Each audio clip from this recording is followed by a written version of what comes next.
नमस्कार साथियों, Naira education institute में आपका हार्दिक स्वागत है। मैं प्रोफेसर महेंद्र सर आज आप लोगों को शिक्षण विधियां के संबंध में चर्चा करने जा रहा हूं। जो आपके ये बीएड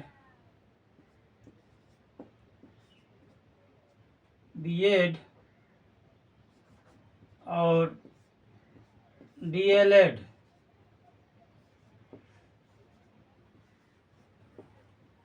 ये दोनों कक्षाओं के लिए बेहद महत्वपूर्ण है साथियों। इसके लिए मैं कुछ क्वेश्चन जो है कि नोट किया हूं,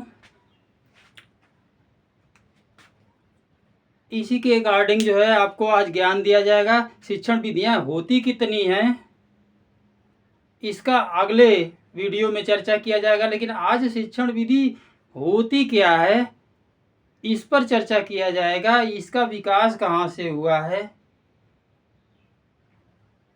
तो साथियों, इस पर चर्चा करने से पहले मैं चाहूँगा कि जो भी साथी पहली बार नायरा एजुकेशन इंस्टीट्यूट से जुड़ करके, चाहे वो बीएड के हों, बीटीसी के हों, चाहे वो BA BSc BCom, MSc MCom, BA MA भी, जो भी किसी भी क्लास के हों, सबके लिए शिक्षण विधि की ज़रूरत होती है। तो साथियों, चैनल को शेयर कीजिए, लाइक कीजिए, सब्सक्राइब कीजिए और मेहनत से पढ़िए, क्योंकि ज्ञान की ज़रूरत है। चेहरा दिखाने से काम चलने वाला नहीं है। ज़रूरत जब पड़ती है ज्ञान की, तो ज्ञानी जो है ज्ञान वाले को पकड़ लेता है कि इनके पास कितना ज्ञान है, शैक्षिक रूप से, बौद्धिक रूप से। तो उसी के अकॉर्डिंग जो है आपका परिचय होता है। साथियों, किसी विद्वान ने कहा भी है कि किसी भी व्यक्ति का व्यक्तित्व उसके ज्ञान से ही पता चलता है। ज्ञान ही जो है किसी बालक अथवा व्यक्ति का परिचय करवाता है।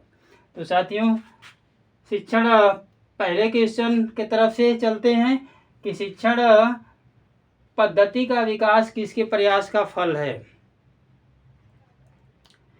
साथियों, एकदम छोटा छोटा क्वेश्चन में हम इसको तोड़ दिए हैं। शिक्षण, फर्स्ट क्वेश्चन है, शिक्षण पद्धति का विकास किसके प्रयास का फल है, किनके द्वारा इसका जो है कि प्रोग्रेस किया गया है। तो साथियों, ये रूसो का है। ये रूसो का कहाँ के निवासी थे भाई? रूसो। इसको आप कमेंट में लिखिएगा। साथियों, रूसो के प्रयासों का ये फल है। रूसो महोदय जो है प्रकृतिवादी शिक्षा दार्शनिक मनोवैज्ञानिक थे।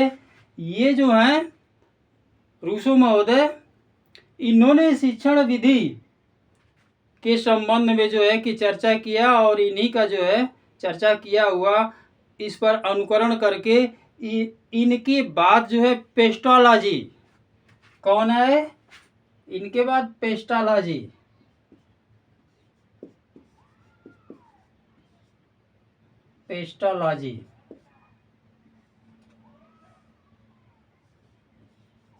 इस पर जो है कि चर्चा की है। इसके बाद इनके अनुयायी थे। पेस्टोलॉजी जो है शिक्षण को जो है कि मनोवैज्ञानिक बनाना चाह रहे थे। प्रश्न पूछा जाता है कि शिक्षण को मनोवैज्ञानिक बनाने की दिशा में कौन कार्य किया, कौन चाह रहा था? तो ये पेस्टोलॉजी। इसके अनुयायी साथियों फ्रॉबेल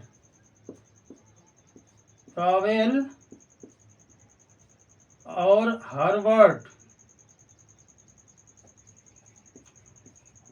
हर्बर्ट महोदय, इन्होंने शिक्षण विधि पर जो है इसके डेवलप को आगे बढ़ाने का कार्य किया है। साथियों, विधि शब्द का अंग्रेजी क्या है? ये डीएलएड वालों के लिए बहुविकल्पी प्रश्न में आता है, या फिर जो है कि आपका 1 नंबर का अति लघुत्तरी में आता है। तो साथियों, ये जो है मेथड है। अगला क्वेश्चन, मेथड शब्द किस भाषा से लिया गया है? तो साथियों, ये लैटिन भाषा से लिया गया है। इस चीज़ को ध्यान में रखिएगा। शिक्षण विधि में क्या महत्वपूर्ण होती है? शिक्षण विधि में क्या महत्वपूर्ण होती है? तो साथियों, शिक्षण विधि पहले ये जान लीजिए कि पेस्टालॉजी, रूसो, पेस्टालॉजी, फ्रॉबेल, हर्बर्ट, ये लोग कहना क्या चाह रहे थे।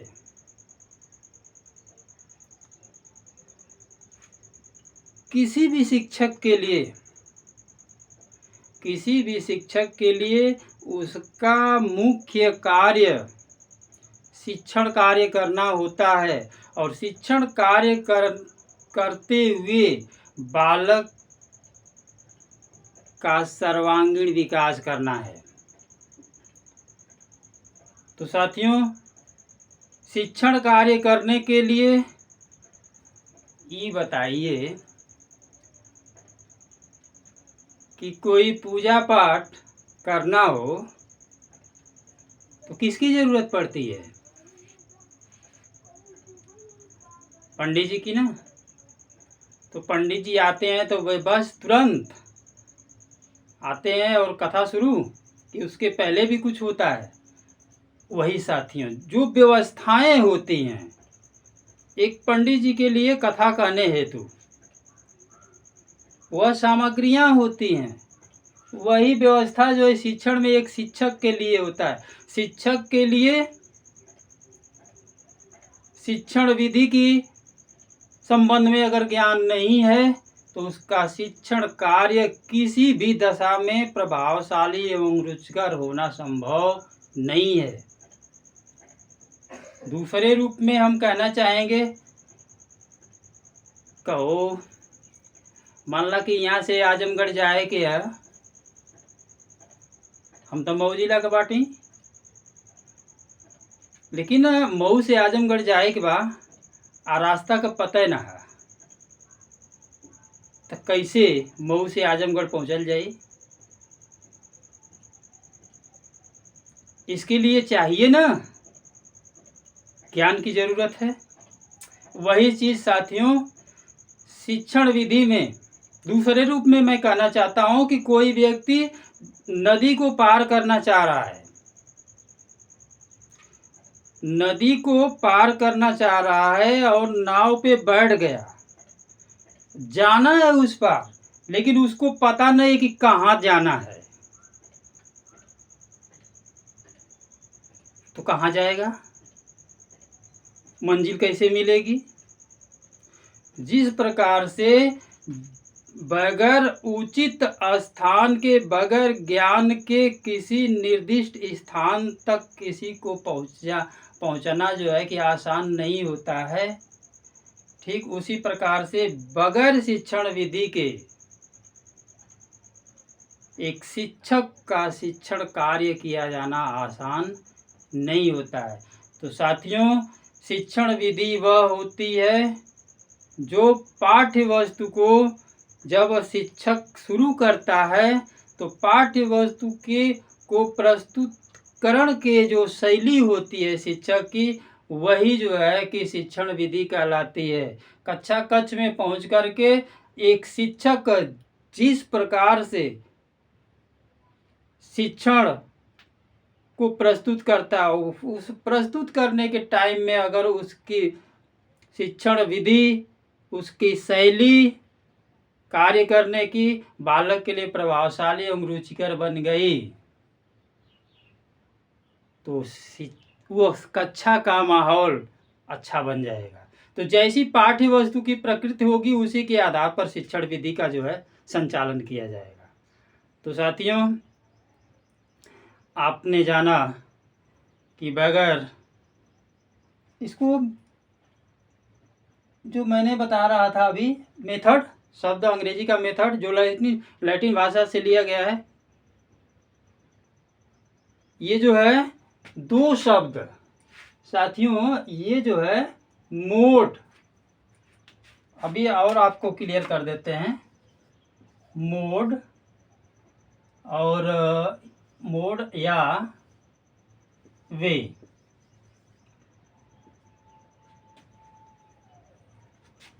एक माध्यम, रास्ता अथवा माध्यम। जब माध्यम मिल जाता है तो किसी भी व्यक्ति का कार्य आसान हो जाता है। तो साथियों, आपने देखा कि शिक्षण विधि में क्या महत्वपूर्ण होती है भाई। तो साथियों, इसमें पाठ्य वस्तु महत्वपूर्ण होती है। शिक्षक जाएगा तो पाठ्य वस्तु को ही तो पढ़ाएगा। अगला, शिक्षण विधियों के चयन में किस पर विशेष ध्यान दिया जाता है भाई। शिक्षण विधियों के चयन में पाठ्य वस्तु की प्रकृति पर विशेष ध्यान दिया जाता है। ध्यान दीजिएगा। अगला क्वेश्चन है, शिक्षण विधि का मुख्य कार्य। शिक्षण विधि का मुख्य कार्य क्या होता है भाई। पाठ्य वस्तु का है, पाठ्य वस्तु जब प्रस्तुत किया जाता है, पाठ्य वस्तु को जब प्रस्तुत किया जाता है, पाठ्य वस्तु के प्रस्तुतिकरण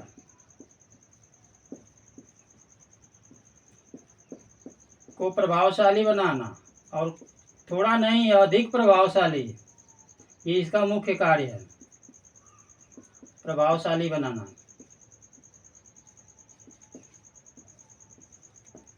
नेक्स्ट क्वेश्चन साथियों, शिक्षण विधियां शिक्षण को किस रूप में मानती हैं भाई। शिक्षण विधियां शिक्षण को कला के रूप में मानती हैं। जिसके पास कलाकारी नहीं है वो शिक्षण कोई कार्य नहीं कर पाएगा। कला जरूरी है। नेक्स्ट क्वेश्चन, पाठ्य वस्तु के प्रस्तुतिकरण की शैली को क्या कहते हैं। सिंपल सा क्वेश्चन, शिक्षण विधि कहते हैं। Very very most important question for B.Ed, BTC and others exam.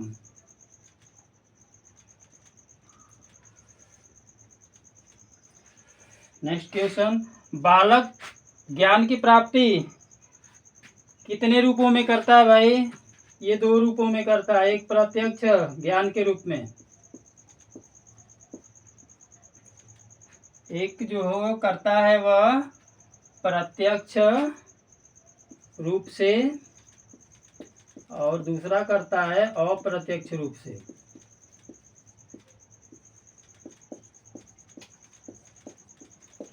तो साथियों, ये आपने जो है कि आज का